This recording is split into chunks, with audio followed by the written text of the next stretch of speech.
Participants are coming in. Welcome, everyone. So first off, I would like to call upon Shelley DeMello, our Executive Director, to get us started with a land acknowledgement and appreciation of the work that we're doing and where we're doing it from. Shelley? Thank you, Tracy. Good afternoon, everyone. I begin by acknowledging that we live and work on the traditional territories of many Indigenous nations across Turtle Island. While we meet today on a virtual platform, it is important to acknowledge that the lands in our treaty obligations are important from our eastern to western shores. We acknowledge the ancestral and unceded territories of all Inuit, Métis, and First Nations people.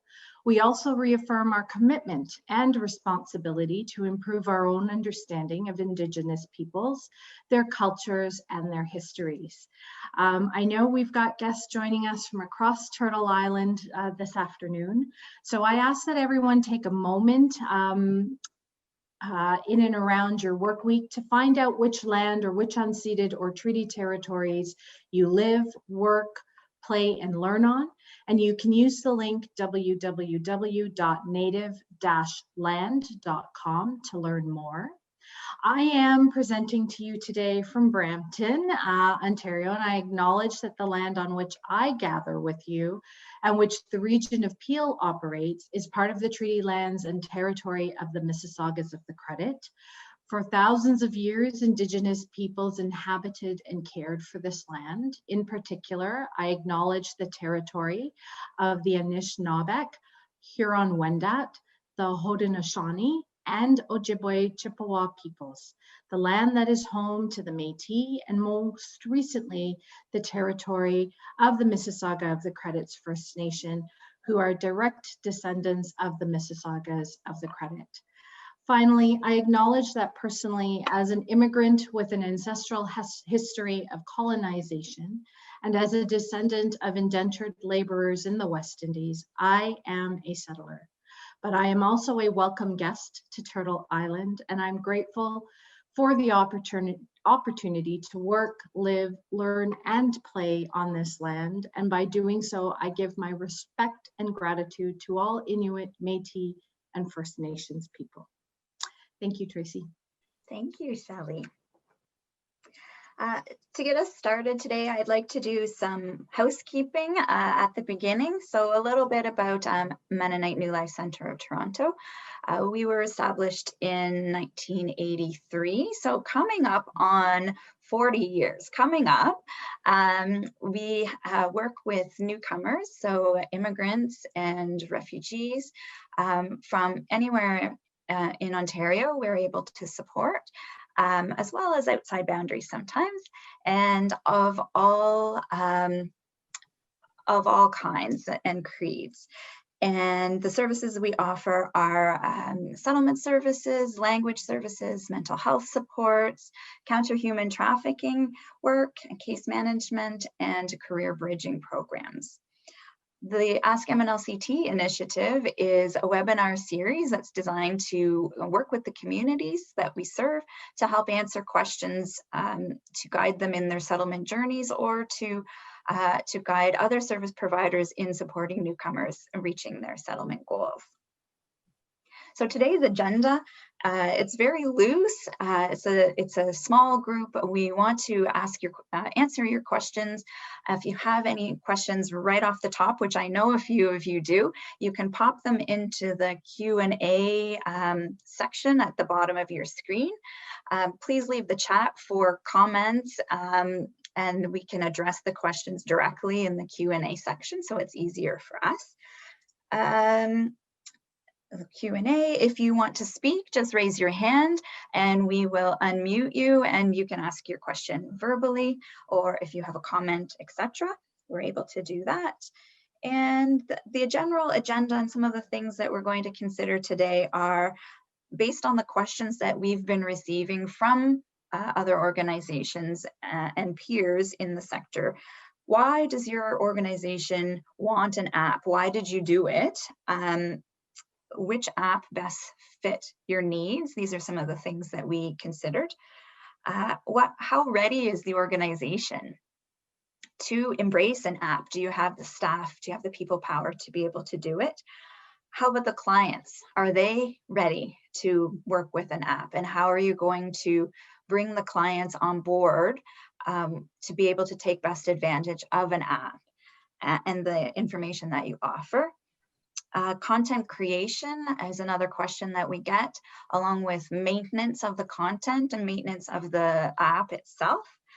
Data security for vulnerable clients. Many of the clients we work with, we need to be very, very careful with their data. And this is something, an important consideration, not very exciting from a user interface perspective. Nobody sees it, but it's super important.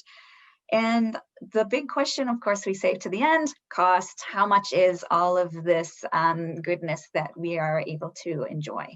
So let's get started with introducing the panelists who are going to answer these questions.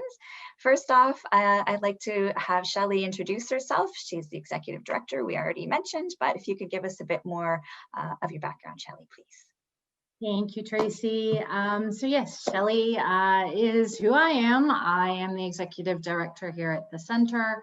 I am happy to be here today to share with you our experience and our journey towards implementing and providing an app to our clients.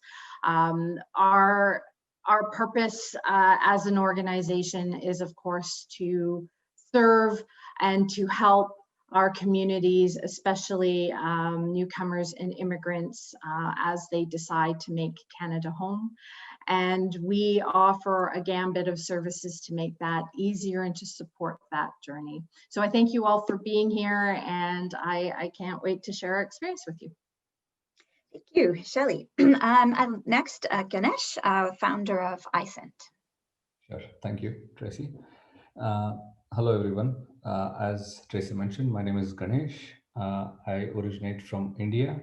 I came to Canada as an international student in 2010, and based off my pain points with initial acclimatization and getting started in Canada, I built an app that is called Icent. It basically means information center. That's what it is abbreviated for.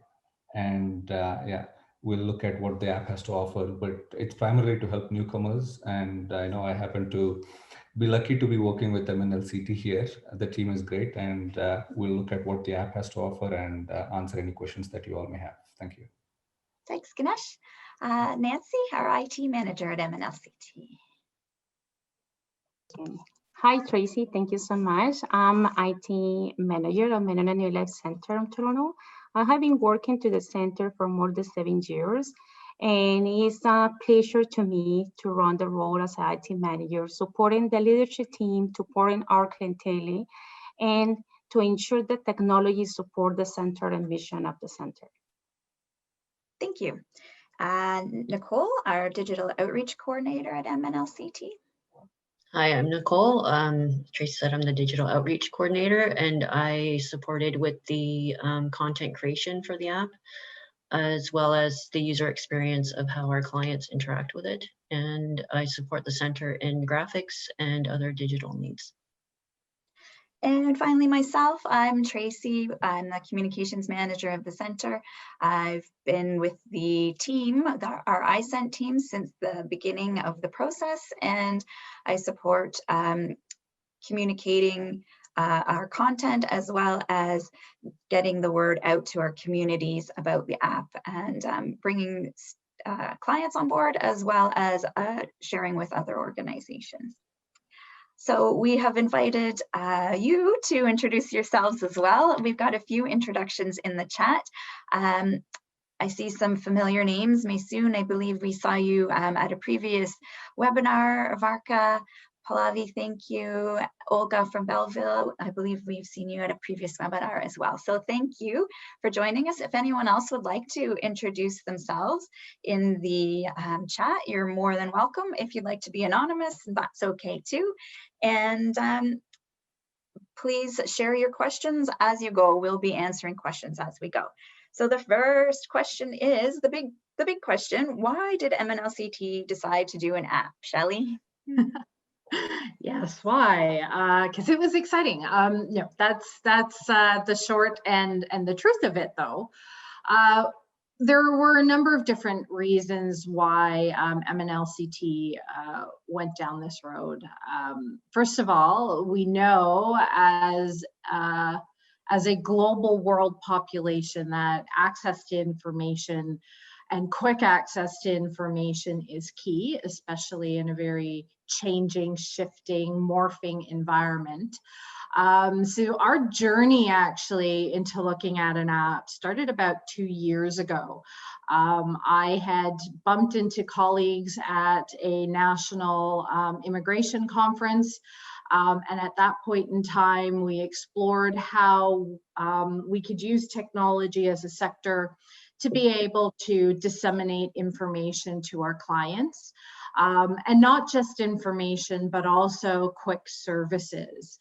Lots of conversations continue presently to occupy the space around artificial intelligence and how communities, refugee communities and immigrant populations here, not only across the nation, but more localized in Ontario and Toronto regions, more and more depend on their cell phones or tablets to access services and information. So that really, those conversations, those early conversations and those earlier experiences put at least myself and our leadership team in the right frame of mind to start thinking about what it would mean to provide services and information to our clients using mobile applications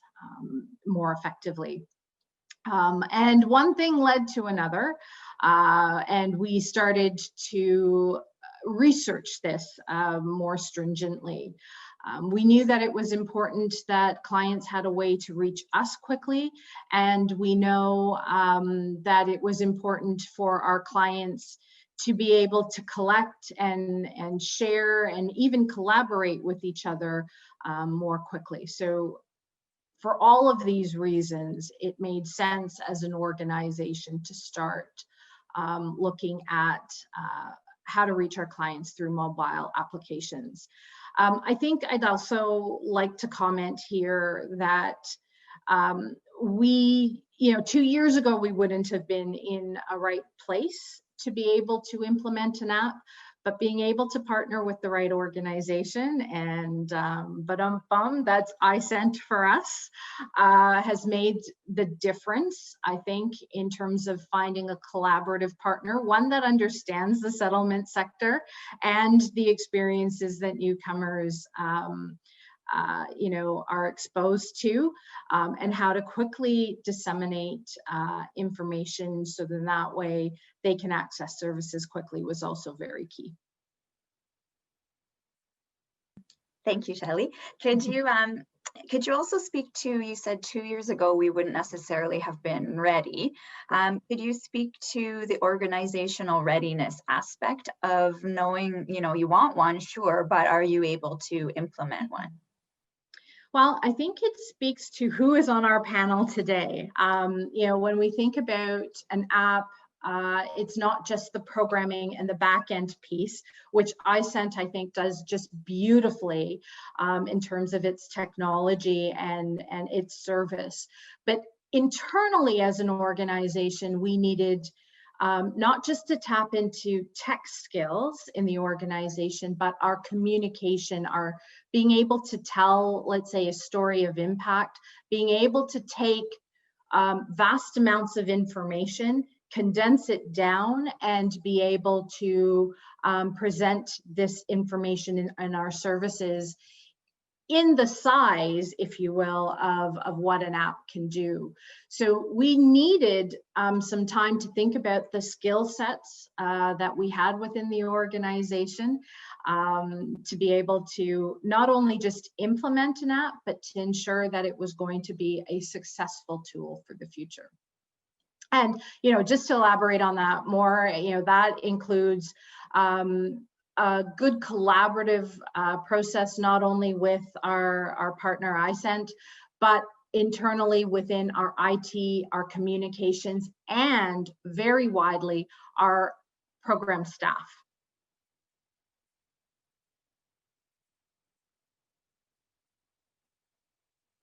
Thank you. One of the questions people was asking, so you mentioned iCent, and we're very pleased with iCent and the way that we've been able to work together. Were there other apps that were considered that popped up that that you had thought about? There were a couple of platforms that we looked at.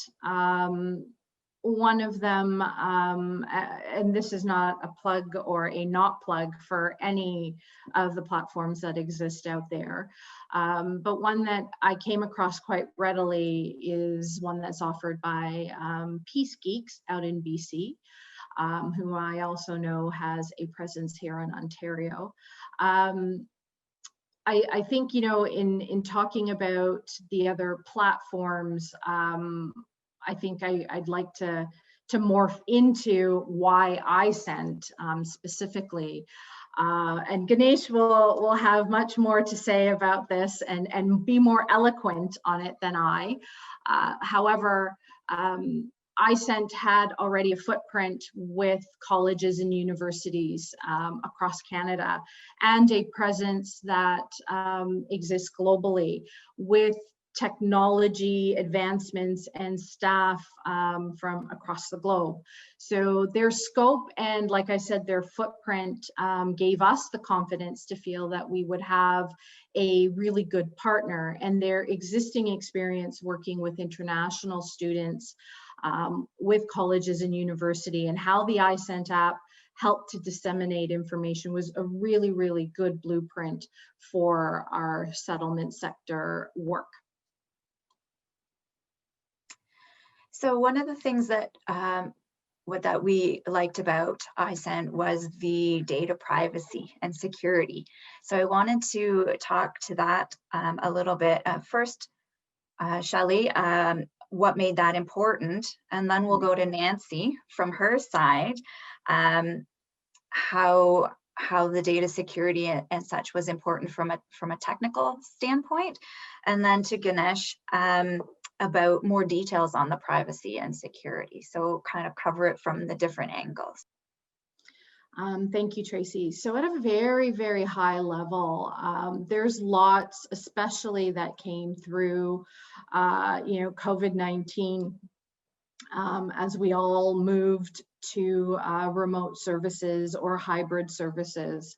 And we recognize that client data being passed through, Wi-Fi and landlines and things like that, left organizations, especially small organizations like ours, potentially in harm's way.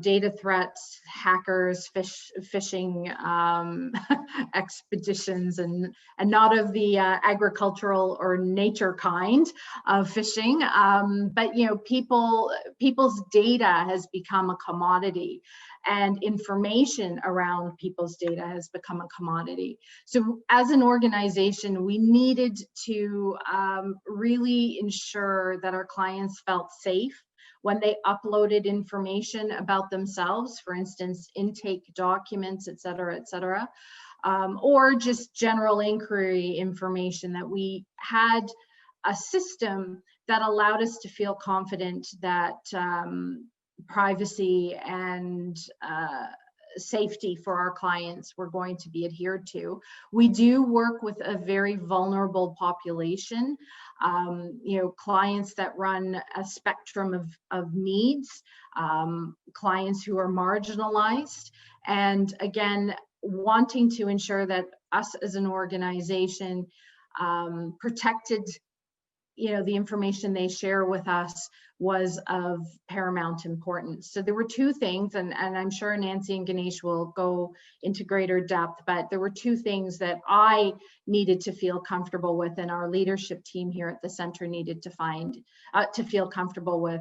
And that is, one, that any data relay between us and a client, that relay of information didn't only happened here in Canada. So what I mean is that the servers that relayed information back and forth on the various platforms were located here in Canada, and that data could be protected. And then of course that data was encrypted. So I'll leave it there because I know that Nancy and Ganesh could probably provide you with more of the technical verbiage around why that is important. Nancy, do you mind sharing your perspective on this? Yes, thank you, Tracy. As already mentioned by Shelley, for IT organizational perspective, for us, the very high aspect that we see when we are talking an application, when we are getting a new software, is first of all to see if this is compliant with the Canadian laws. That means that we had to ensure that the data, as already mentioned by Shelley, is already landing in our local country in Canada. So also for us, it's very important the information for newcomer. All the data, all the privacy is a very key aspect for us. And we wouldn't partner with Icint if we wouldn't prove that the information is stored in Canada. So probably Ganesh will talk a little bit more from that perspective, but it's basically that. Ganesh? Thanks. Thank you, Tracy. Thank you, Shelley and Nancy. So when it comes to data protection, privacy, Canada is big with all of these things. And in our case, just to cover a little bit, give a little background to our company and our experience. As I said earlier, I came to Canada in 2010, but we started this product in 2013. And by 2015, we launched at a first public institution. Since 2015 until recently, we have over 100 public institutions that we work with. And primarily our experience, as Shelley mentioned, it is with colleges and universities. And now we are venturing into, or have ventured into, the newcomer and settlement space as well, with similar needs seen between international students who are new immigrants and permanent residents or temporary foreign workers that come into the country for and seek help, refugees included. So in our case, working with the 100+ public institutions that we already work with, we have gone through a lot in terms of understanding how important privacy is. And these public institutions follow Canadian privacy policies and ask for a service provider to adhere to and stick to the Canadian policies. And not just federal policies, there are some that are applicable locally at a provincial level. We are compliant with Canadian privacy policies nationwide, that's PPDA and other things that apply. Plus BC, Alberta, they have special provincial policies that apply as well. So that's a little background to what is expected of us. And because we are compliant, we are able to establish these partnerships. Now, in terms of our own operations, we are an ISO 9001 business practices certified and an ISO 27001 information security certified company. And because your clients might be coming from European regions as well, we are compliant with GDPR policies too, which came into effect last year. So these things are basic that are very much required. Me as an individual, I would certainly expect the software tools that I use in today's time, which has become a must. I would expect my data to be protected by the service provider who I'm using. Same is the case with us. Our clients, organizations, and their end users would expect us as a software service provider to manage, maintain, and take care of their data and hold it privately. So we have strict contracts that are established. In the case of MNLCT, we have a privacy and a confidentiality contract put in place. Our clients own the data. In this case, MNLCT owns all the data. We plug in ourselves only from a technology service provider perspective, that we are available for with the platform support and help our client MNLCT and their end users in case if they have any technical questions. But apart from that, we are primarily here. We are a team of 30 people. All of us work on the same product. We have been working on the same product for the last 6 years and making continuous improvements to it. The product has over 100 plus functions to offer that can be plugged and played, and apps can be built within a week time, so to say, provided the content is ready. And as I mentioned, data is owned by the client, so there's less of interest with respect to us misusing the data and all of that. They're already covered as part of the contract. And as long as we keep our certifications alive, our clients are happy as well. So that's what we long for, and we continuously do. Every quarter we get audited through external auditors. Every year we get audited, and we produce those certifications to the public institution clients that really trust and hope that we manage and maintain their data carefully. And as Shelly mentioned again, all this data is stored on Canadian cloud, on Microsoft and Amazon cloud. So it's within Canada, doesn't leave Canada. And the end users that log into the app are made aware of their own rights in terms of privacy policies and confidentiality. So they agree to usage terms, and we assure them that their data is in safe hands. So only upon their consent, they get access to the app. So, basic things that are required are all in place. This is how things work right now, and will continue to. Yeah, thank you. Thank you, Ganesh. So as you can see, we partnered with Icint because of their strong technical background. The app is very solid. Customer service is amazing. We feel very covered on that side of things. So the thing that Ganesh kept mentioning was the content. And so he has nothing to do with the content. The content is our side of things. So I'd like to ask Nicole about the content. Nicole and myself, we will talk to you about the content.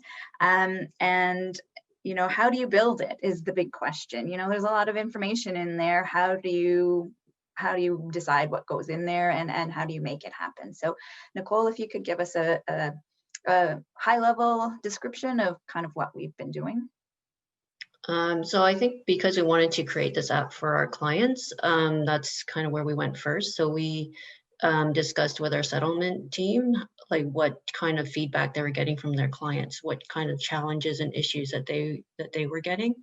And that's kind of how we came up with the different menu items that we wanted to put in the app so that it would be better navigated from a client's perspective instead of from an organizational perspective. So as you'll see later on in our demo, we didn't create just like our programs as different menu items, but different issues and topics that clients would look at first. Yes, absolutely. And some of the questions we've seen are about about managing the data. Sorry, I'm just looking at the new question that came in about managing the content. And from our perspective, it's very similar to managing the content of a website. Your organization already has likely a website, and you have content on the website. And what policies do you have in place, or what processes do you have in place that makes sure that that content is up to date? It's very similar to how we make sure the app content is up to date. If things change, somebody needs to update it. What you need to make processes around that, but it's not too far off from processes that you might already have in place. And the next question I wanted to ask is one that Nicole touched on. Oh, I'm sorry, Ganesh has a comment. So yes, please go ahead. Just to add a little bit to Nicole's point, content management on the app is, as Shelly mentioned earlier, is pretty straightforward. One of the key things to keep in mind here is that you can think of the app as a digital version of your newcomer handbook. So just the way the first time your handbook would take time to compile, building an app would take the same amount of time to compile. But once it's in place, it's about minor updates from time to time, whether it is once in a month, once in a quarter. But information relay that things that newcomers would need to do. How often does it change? I mean, they're introduced to SIM card, Canadian policies, driver's license, XYZ. So those kind of things remain pretty much the same. They don't change on day-to-day basis. What might change is service offering, service hours, and because of COVID, something else. So those kind of things are minor updates that happen from time to time. In general, I see our clients making updates to their content once in a while, major updates, and more frequently minor updates. But the primary reason why they log in every day or every week is to relay information. In this case, Nicole, Tracy, I mean, basically to deliver that information or to send out push notifications and updates about something that they expect the clients to be aware of or know. Those are the kind of activities why one would frequently log in. And for those reasons too, if an admin wants, the team already knows that there are features and functions where if me as an admin want to, should know about what our clients are doing. For example, is somebody has a question, they drop a question.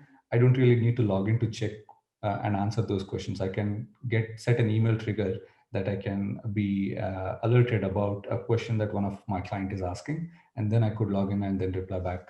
So you don't have to monitor it. There are alerts and updates that can be set to trigger, and content management is one-time activity, heavy activity to start with, but ongoing basis, it's manageable, I would say. Depends on your business operations as well, end of the day. Thank you. Good point. Good point. Thank you.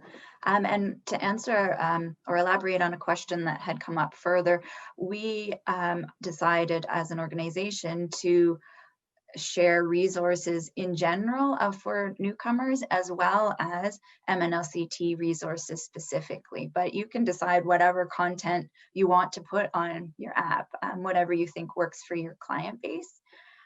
So my next question is about the client. We've talked a lot about our perspective on it, but what about the clients? How were they taken into consideration? So Nicole talked a bit about asking the clients what they needed to some extent, but can you give us a few more details about how we tailored our content or the information to our newcomer clients, essentially?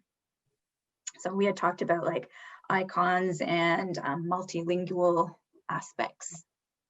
Right. Yeah, so for the icons, I think we wanted to keep them simple enough that for people who don't have English as their first language, then they would be able to identify what those icons represented.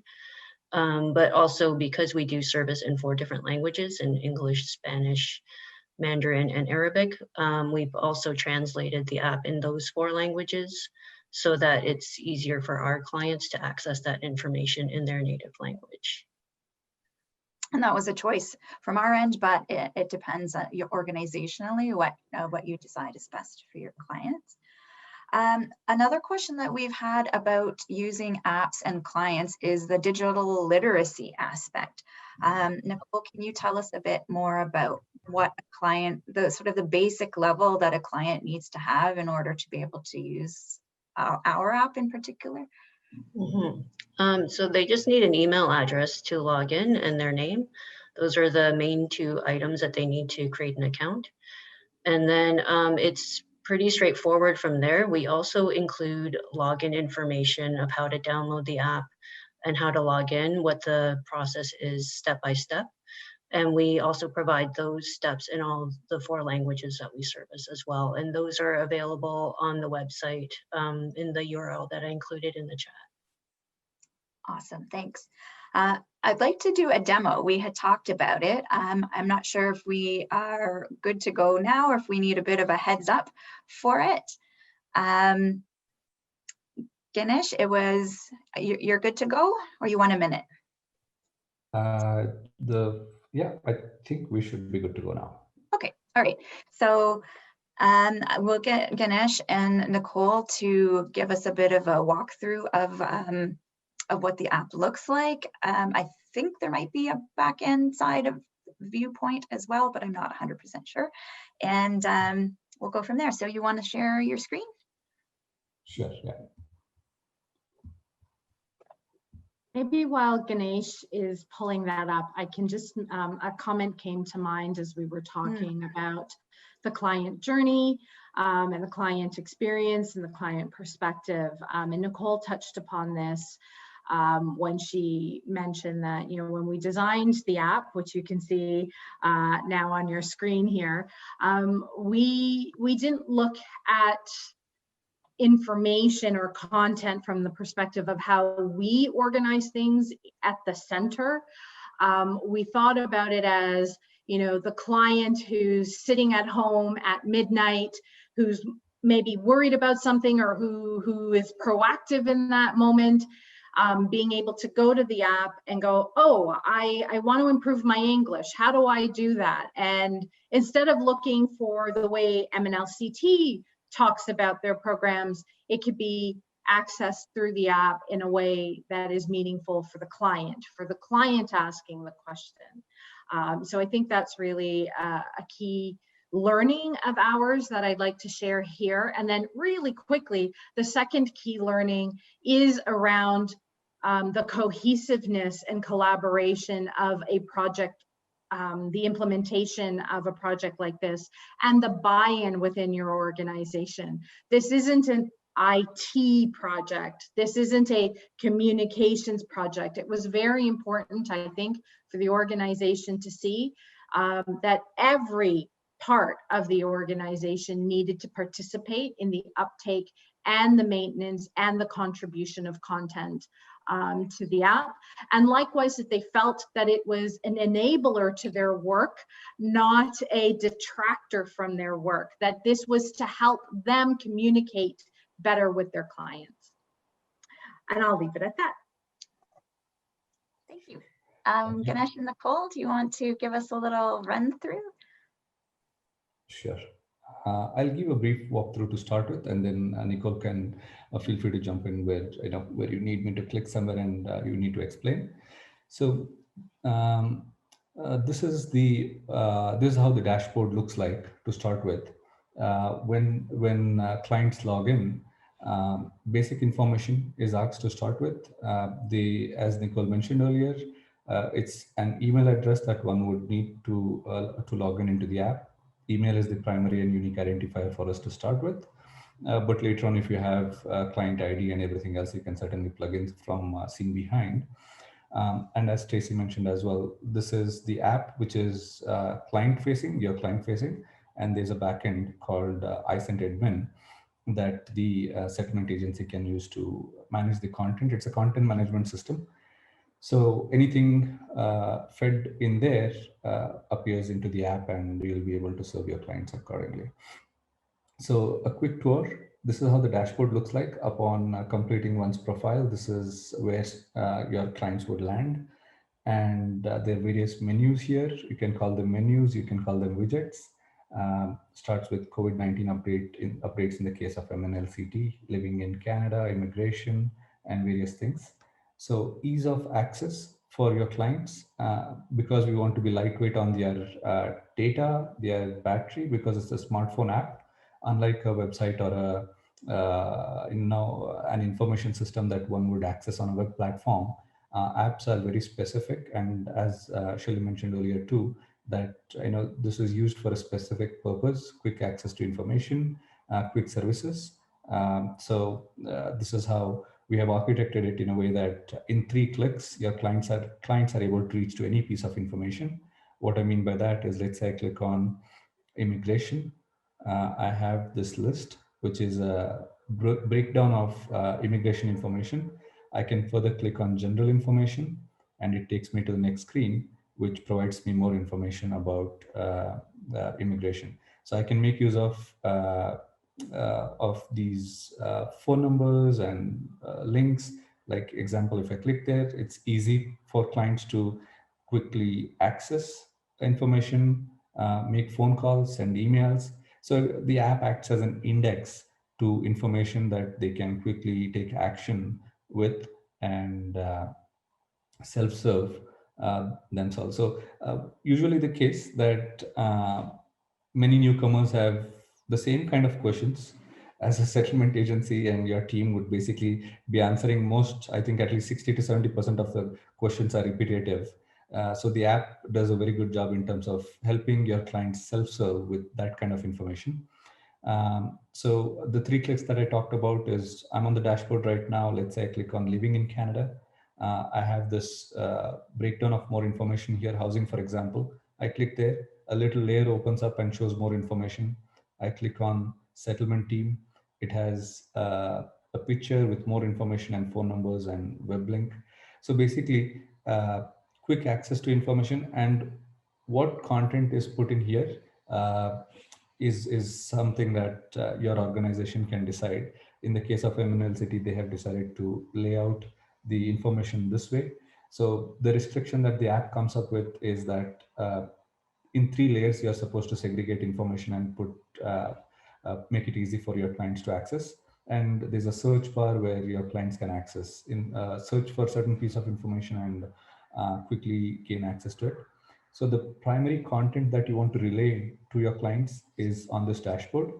There's a little bar on the side.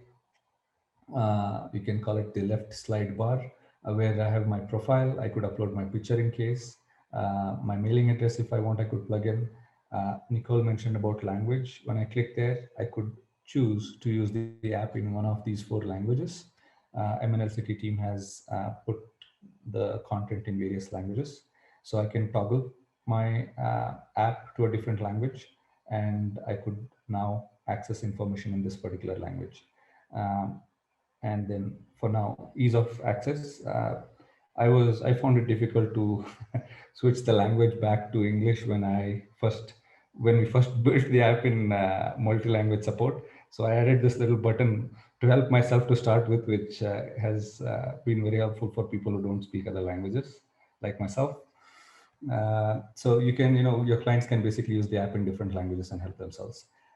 And on the right-hand side, there's a little another bar which comes with a logo, any additional information that you want to relay from time to time. You can have additional menus put up here, notifications that push notifications that the team sends from time to time or schedules from time to time will appear here. There's also a shortcut here for push notifications.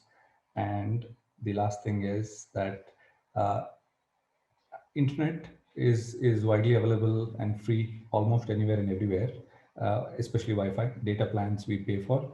But sometimes the case that we do not have access to internet, especially newcomers when they're flying on the plane and things like that.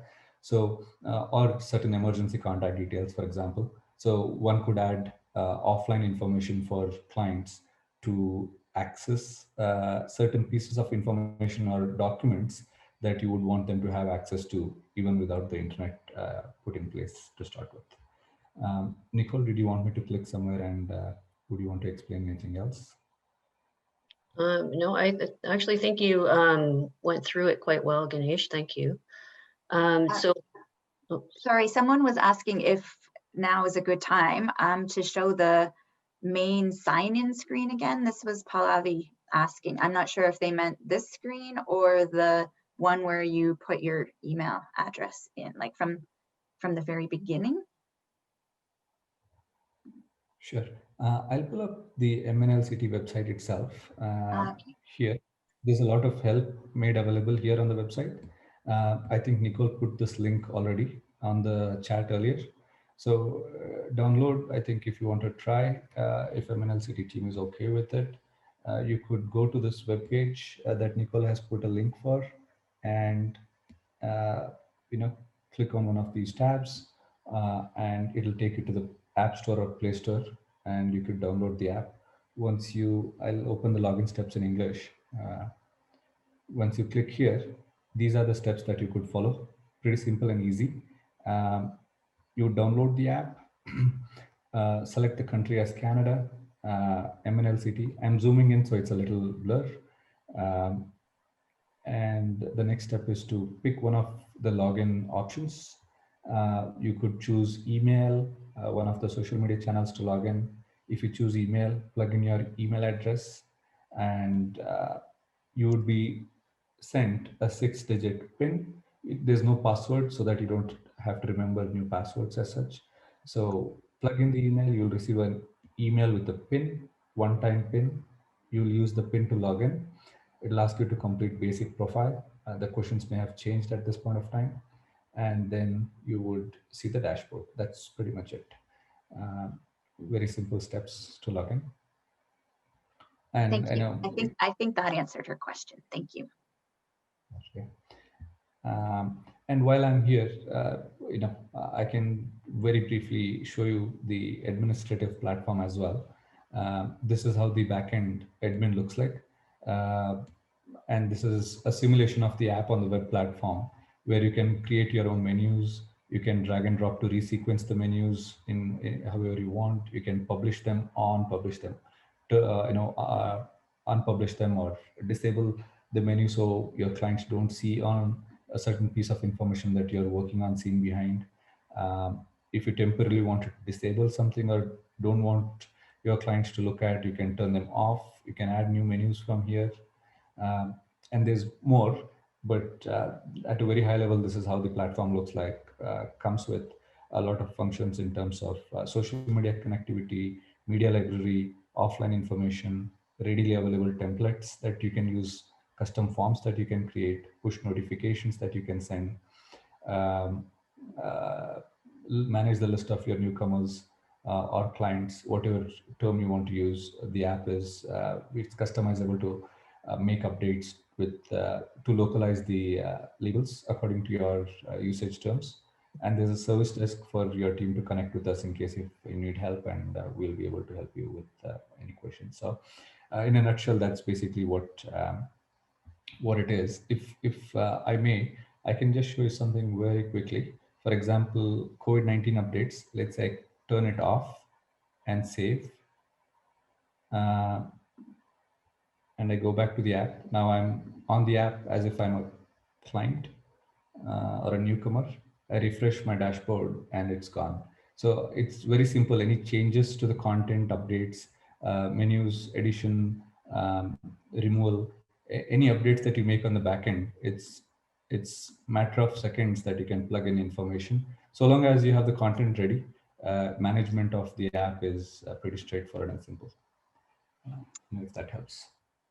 Can I ask, one of the questions was, can clients upload documents? And the short answer is yes, but I'd like to get Nancy to talk a little bit about the longer answer for that.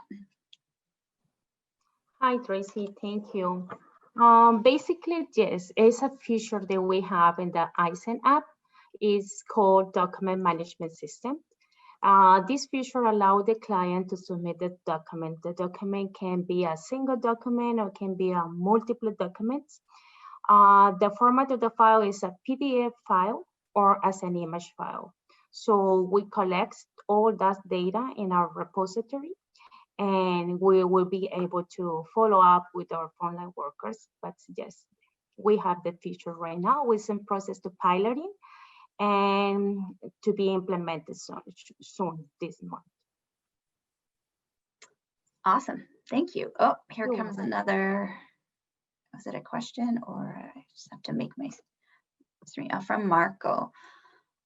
Can you speak a bit about the security of the app, including encryption of client information in transit and where it's stored? I think we did a bit of that, but maybe a bit more details on the encryption aspect in transit. Sure. So SSL certificates are applied for data to be transmitted over secured lines. That's basically, when I say secured lines, it's our backend system that's talking to the app that's on the smartphone. So the app is built by us, the backend is built by us. So we establish a tunnel between the two to talk to each other, and that is the data that is transmitted over secured network lines. To talk about the security aspect in terms of data storage, the data, again, as I mentioned earlier, the data is stored within Canada. Shelly may have touched upon this earlier. We serve clients in Canada, US, Europe, New Zealand, different countries, and we have servers for respective countries and respective regions, applicable to their local policies and things as such. But we are headquartered in Canada, and 90% of our client base is in Canada. So we understand Canadian privacy policies pretty well with respect to what is expected. It's taken care of in Canada with respect to data storage within Canada and privacy policies, looked at. And more security in terms of more personalized information like documents and things like that. Data at rest is encrypted as well. So that covers all three angles: data at rest, data in transmission, and the local policies nationwide or provincial. Thanks, Ganesh. So I think we'll continue to answer questions. So if you have more questions coming in, please do let us know. We have a few more minutes left, and I think I'd like to cover cost. So Ganesh, if I can speak to you, turn it to you to give us a general idea of your pricing model. Yeah. We are a SaaS platform. The software is hosted on the cloud. We, as I mentioned earlier, we come in from a platform service provider perspective. It's the client that owns the data, feeds the data into the system. Although they are templates, you could reuse data, so you could minimize the amount of work that goes into data feed. Or if, let's say, we talk about GTA or GTA or the Toronto Pearson Airport information. For the most part, it's public information readily available. We have templates that will help you save time with building such content and things like that. So the pricing that is put together is for technology as a service, plus some basic or general content that we pre-build and keep it ready for your usage, so that we could help you save time. And that's an ongoing activity where our content management team keeps the data up to date with respect to information that changes from time to time, especially in COVID times. A lot of public information is changing with respect to how the general public is served with things moving virtual and things like that. So the basic version of the app with platform costs or starts from $10,000 per annum. And it depends on how many clients you serve. It could range from 10,000 to anywhere up, depending on the number of clients you serve, plus the number of features you use. As Nancy mentioned earlier, MNLCT started with the standard version of the app, and then realized that there is a need for a document management or document collection module. So they chose to add it at a later point of time. So it's prorated, or it begins depending on when you sign the add-on modules or when you would want to plug in the add-on modules. So let's say, as an example, $10,000 is the price for the app per annum. You add a new feature, let's say it costs $1,000 or $2,000, you would pay for that as an additional fee for a new feature. So depending on what you would like to use, the add-ons could be custom push notifications, scheduled recurring push notifications that you might want to set one time and make your life a little more easier in terms of sending updates to your clients, and document management system in terms of collecting documents one time, or is it over a period of time, periodically.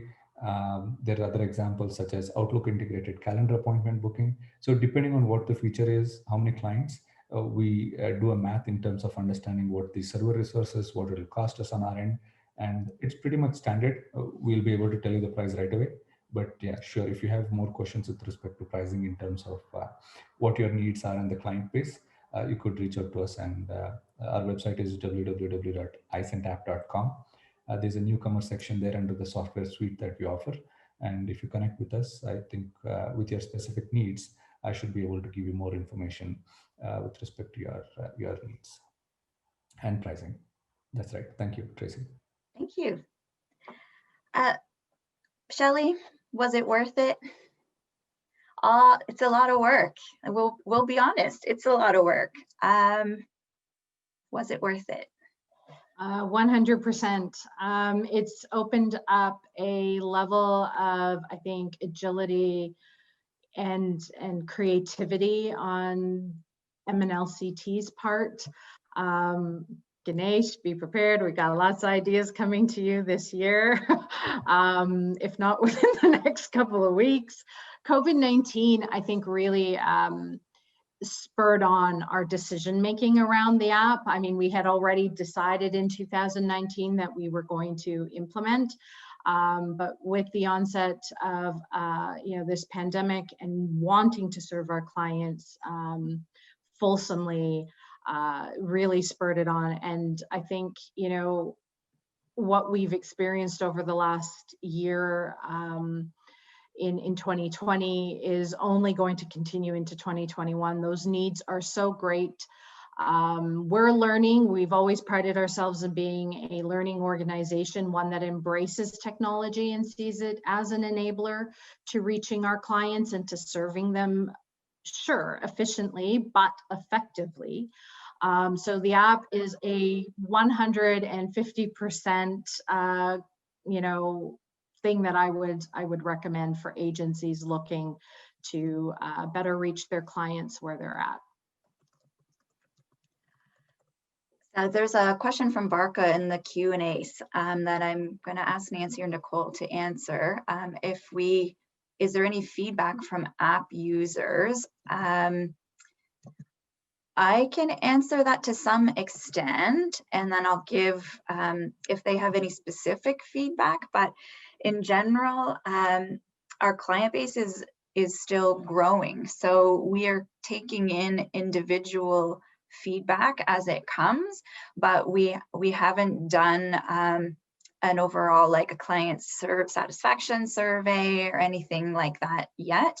I mean, as Shelley said, the first thing really was to get out the COVID-19 information early in March. So we basically put the app with mostly just COVID-19 information. So it wasn't a very intense content at that point. And since then, we've been building out the structure of it and adding on the new components. So it hasn't even been a year yet. It's still really quite early days. Shelley can definitely continue on this thread, so I'll let it go. Shelley. Thanks, Tracy. Yeah, evaluation is key. I think our approach, like I said, we made the decision in 2019 to implement the app, but it was a conversation I'd been having with Ganesh months ahead of that. So, this work is, like I said, 2 years old. When we launched in 2020, in relation to COVID, we did it in buckets. We did a soft launch, and then we continued to soft launch modules and pieces and such, and we're going to continue to do it that way because that is the capacity of our organization. But to the aspect of evaluation and client feedback, right now it's user experience type feedback. So it would be great to have this, or this should be moved here, and we're taking that in stride at every point that feedback comes back. In terms of, like I said, impact and specific outcome measurement, that'll come a little bit later. We've got some more soft launch implementation. The intake processes and forms piece will be coming shortly in the next few months. Actually, I think I heard Nancy say a couple of weeks, which is highly exciting for us and our staff, and likewise for clients. Just to be able to take a picture of documents and upload them really quickly. That's really going to help our centralized intake process move itself along. And then once we've hit maybe the full 1 year mark, which will be in September, we will engage in complete evaluative activities. But it's still worth it, at least in our opinion, 100% an enabler to our work.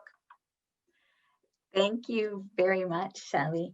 What do you think would be a marker of success for the app, as opposed to in terms of the organization? Like, when we talk about evaluating, was it a success or not, it's not just how many numbers came through, No, but it's also, not about, yeah. it's not about the number of registrations.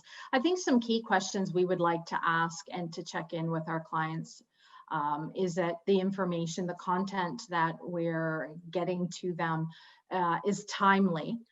Sure, you know, our staff are well qualified and nothing will ever replace the one-to-one relationships that our staff build with each client.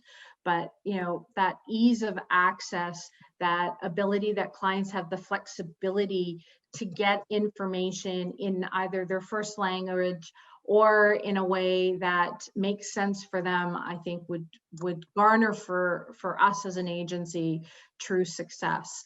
And of course, there's other things we've got planned for collaboration, being able to run various community forums on the app. Ganesh, be aware. We're coming to you with some other ideas. But yeah, you know, as we launch those pieces, I think there's an opportunity to really talk about how technology enables community collaboration and community connection. So I'm looking forward to being able to share more and to learn more about how iCent will play that role in some of these organizational goals for our work. Thank you. Thank you, Shelley. One more question from Sabrina. She heard that it's 10,000 per year, which is correct. Besides that, is there a technical support fee at all? Ganesh? Not that we have charged MNLCT, so I'm kidding, sorry. So there's no other fee. $10,000 is all inclusive. Okay, good. Like that bill's coming later. No more bill coming later. Excellent. You know, to the particular question that is asked, it's a basic fee. As I said, do not consider 10,000 as an ultimate fee. It is basically depends on, like, you know, if you are serving 100 clients, for example, it's not even $10,000. If you're serving 10,000 clients, then the fee will change. So it depends on the number of clients you serve and the kind of features that you ask for. So you can certainly ask us for more information with respect to your needs and the pricing. We should be able to give you, but 10,000 is a ballpark that you can consider to start with. Thank you very much. So our time here is just slightly over time. Thank you very much for all of the wonderful questions. Thank you to our panelists for answering them. If there are more questions, you can email Ganesh. He gave his email earlier in the chat, and I just put MNLCT's email, so communications@mnlct.org will get you through to me, and then I can divert your question where it needs to go. We will also be posting the recording on our Ask MNLCT website, which is mnlct.org/askmnlct.